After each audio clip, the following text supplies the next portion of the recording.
Hello, good morning everyone. So, it's been a week. So, may bago na naman tayong upload na video. My name is Alan and welcome back to my channel. So, sa ngayon, na-miss ko kayo. Nandito kayo ngayon ulit. Magkukwentuhan tayo ulit.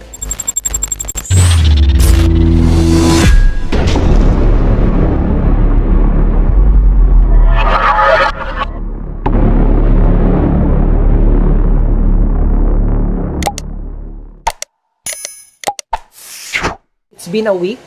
So, may bago na naman tayong upload na video. Kung ikaw ay hindi pa nakasubscribe sa aking channel, mag-subscribe ka na. Pakihit mo na rin yung notification bell para ma-update ka kapag may bago akong upload na video. At higit sa lahat, bigyan mo po ako ng like. At huwag din kakalimutan na mag-comment and share my videos. So, ito ay more on sa bago naming pet na puppy, which is si Prince Cloud. So, ngayon ay 6 months na siya. Sobrang big na. And our first male Siberian Husky Woolly Puppy. Update natin about sa aking pet na si Summer, syempre yung aming baby girl. So, since si Cloud ay nag-turn na ng 6 months, ang niretain na lang namin na vitamins niya ay ang kanyang Vet Pet C. Ito ay ang sodium ascorbate. Ito yung immune booster niya na supportive treatment in any respiratory related infection at saka anti-stress na vitamins, ayan. So, at saka binibigyan na namin siya ng multivitamins na lysine. Ito yung LC-Vit na syrup. So, ito yung mostly na vitamins ni Summer ever since. So, ito, ini-introduce na namin sa kanya kasama nitong Vet Pet C. Tapos, magkaiba sila ng ginagamit namin. Syempre, iba yung kay Summer, yung syringe niya, at saka iba din yung kay Cloud, yung syringe niya. Syempre. Tapos, binibigyan namin sila ng kawu na calcium phosphorus. So, ito ay para naman sa kanilang bones. Lalong-lalo na si Cloud. Kasi sobrang nagtatatakbo siya, tapos energetic siya. Kahit na 6 months na si Baby Cloud, meron pa ring time na nilalagyan namin yung milk, ang kanyang food, o yung kanyang dog food. Ito yung APT Formula Lock. Ito yung powdered milk replacer. So, ito, ito yung parang pinaka-milk dun sa kanyang food. Nilalagay namin to, hinahalo namin sa dog food niya. So, effective siya, malakas siyang kumain. So, since maaga nga siyang nabigay sa amin, so, ito yung nireplace namin para sa kanyang mother's milk. Yan. Unang months ni Cloud, ito ang ginagamit namin. Hinahalo po namin siya sa kanyang water. Okay? Kasi ito po ay mabisa para sa kanyang energy level. Tapos, it is useful in rebuilding stamina and vigor in everyday activity. Kasi lalo na patakbo-takbo siya every time. Very active kasi si Cloud. And it is useful in providing energy, lalo na kapag yung aso mo ay medyo may sakit or may dinaramdam. Tapos, for active dogs, ito. So, wag lang pong masyadong gagamitin kasi syempre yung energy nila kapag ka sugar, kasi sugar po ito, magiging masyado naman silang active. So, yon. Pero ginagamit din namin ito, inahalo namin sa water nila, lalo na kapag ka medyo watery ang poop ni Cloud. So, ewan ko kung sa inyo, pero sa amin effective siya para medyo yung digestive system niya ay umayos. Or kung medyo may hindi siya nakain na parang bago sa tiyan niya or na dog food. So, eto, parang kinokorrect nung kanyang digestive system. So, okay naman. So, effective naman siya. Speaking of activeness ng mga Siberian Husky, since they are a great escape artists, syempre, ginagamitan namin sila ng Topiderm kapag nagagasgasan yung kanilang mga siko. Kasi every time pumapasok sila, sinsemento yung floor ng aming bahay at marami kaming mga hagdan-hagdan. Tinatakbo nila yung hagdan, tapos nagagasgasan minsan yung kanilang mga siko or yung mga paw nila, medyo medyo may konting mga scratches. So, ito napaka-effective ng Topiderm Wound Cream. So, ito nga yung may mga previous vlogs ako na nababanggit ko na siya. And this is a guava flavor. So, ano siya, antiseptic, antibacterial, antifungal. Ito rin ay insect repellent, lalo na kapag sila nga ay may mga wounds or mga insect bites. So, okay ito. So, dumako naman tayo. Pag-uusapan naman natin ngayon kapag sila ay naliligo. So, ang mga Siberian Husky ay syempre nagsished. Alam natin yan. Lalo na kapag baby girl or baby girl yung husky mo, mas mabilis or mas madami ang kanilang sineshed kumpara doon sa aming male Siberian Husky. Since woolly yung aming male, hindi siya ganun kadami kung mag-shed. Unlike doon sa aming Siberian Husky na si Summer na pag nag-shed, grabe sobra, pati yung kanyang fluffy butt nawawala. Talagang shed talaga kung shed. Sobrang dami ng nagkalat na balahibo niya. So, pagka sila ay papaliguan namin, ito yung kanyang gamit. Ito yung gamit namin ever since ang Kamafus Biopet na dog soup. Ito, effective siya against tick and lice sa mga aso na nakukuha nila sa labas kasi hindi maiwasan may mga tick, lice dun sa mga ibang dogs sa labas kasi meron tayong mga aspin. Syempre, siguro napupunta kapag pumupunta si Summer or si Cloud dun sa labas.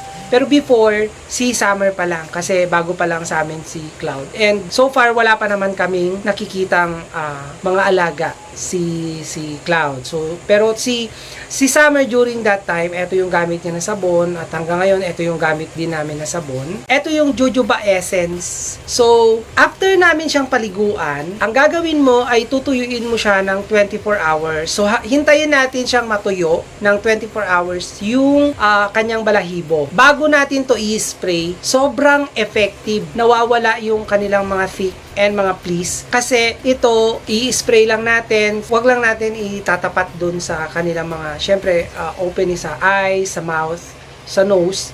Dun lang sa mga balahibo talaga. Tapos dun sa kilikili, sa arms, sa kanilang mga paw. Kasi meron mga singit-singit yung paw nila. I-spray natin to.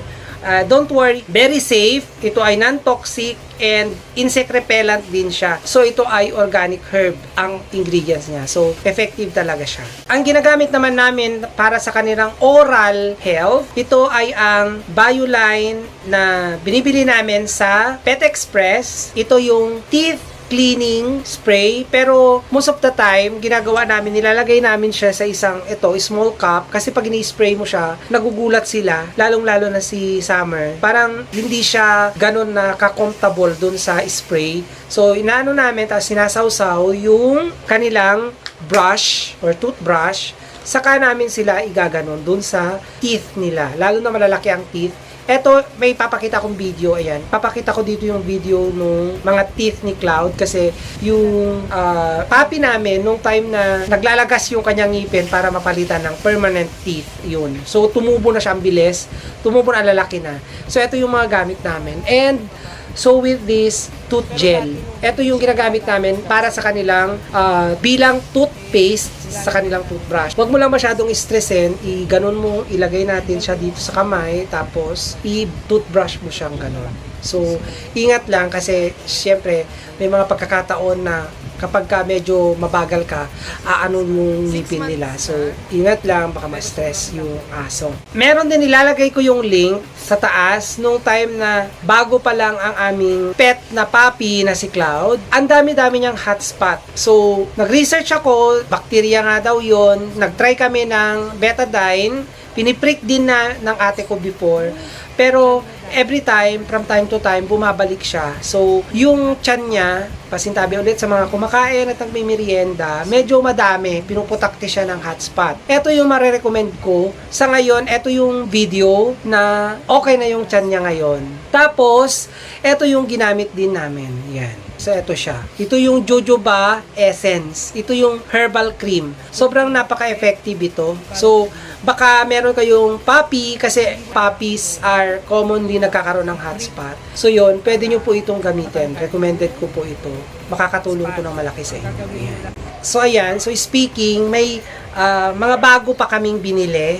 Pet nail clipper. So after natin i-cut yung kanilang nails, gamitan natin sila ng nail file. I-rub mo lang siyang ganyan para hindi siya nakakasugat. So, every time na maliligo sila, so kailangan mo siyang kuskusin na ganun. So, kapag itong fingers mo, medyo masakit, lalo na dalawa na sila. So, naisip namin bumili nito. Ito yung parang scrubbing something. So, dalawa yung side nito. Ito yung mas maliliit yung ano niya, pang scrub niya. So, sabi nila dito ay sa face. Tapos ito naman medyo mas ano yung bristles, mas matigas. Ito yung sa body. Tapos mas magkakalayo kumpara dito. Ito mas malambot yung bristles nung brush. So, yan. So, nasubukan na rin namin, effective naman, okay siya. So, ayan. Nakakatulong lalo na kapag nagsished yung mga husky. Tapos, bumili kami ng harness kasi lalo na ang laki-laki na ng aming baby Cloud. Lalo na kapag tumakbo siya, grabe kung makahatak. Especially dito sa arms niya dito. Talagang sobrang lakas niya kapag ginagamit niya yung full force niya. So, eto, maganda na pang-stop sa kanya. Ito yung harness na marirecommend ko. Sobrang ganda. Tapos malambot pa siya. Ayan, malambot. Hindi masakit dito sa kilikili. Eksaktong-eksakto lang. Para sa mga large or medium to large na breed na dogs. So, okay to na harness. Kesa dun sa ilalagay natin dito sa leeg. Siyempre kapag bibirahin ng aso, medyo masasaktan yung kanilang leeg. So, baka ma-choke pa sila. So, yun. Ngayong summer, makakatulong itong cooler. Ito yung cooler na binili namin. Sa iba-iba yung sizes nito. Ayan siya. Ayan. So, sa Siberian Husky, medyo malaki kasi to. Para siyang may liquid. Ayan. Para siyang may gel. Tapos kung ilalagay mo yung kamay mo, malamig. So makakatulong ito ng malaki lalo na ngayong summer sa ating mga Siberian Husky, maano sila sa init. Hindi sila ganun na nakaka-adapt sa init. Makakatulong ito ng malaki. And of course, ang advice ko lang sa mga nag-aalaga ng Siberian Husky, syempre, nung bago pa lang si Cloud sa amin at nag-a-adjust pa sila ni Summer, medyo makulit talaga. Makulit ang Siberian Husky. So, amoy-amoy dito, amoy-amoy doon. So, every time, ang likot-likot nila. So, si Cloud, nung nag-a-adjust pa siya sa amin, every morning yan, siya ang aming alarm clock. Ang aga-aga, hanggang ayaw namin siyang pakawalan kasi nagkakagatan sila ni Summer and hindi pa sila na-introduce sa isa't isa. Pero this time, okay naman na sila, nag-introduce na sila, pero si Cloud ay minsan nilalagay namin siya sa crate kasi si Summer, kapag kumakain ng mga buto, ayaw pa namin pakainin ng buto si Cloud.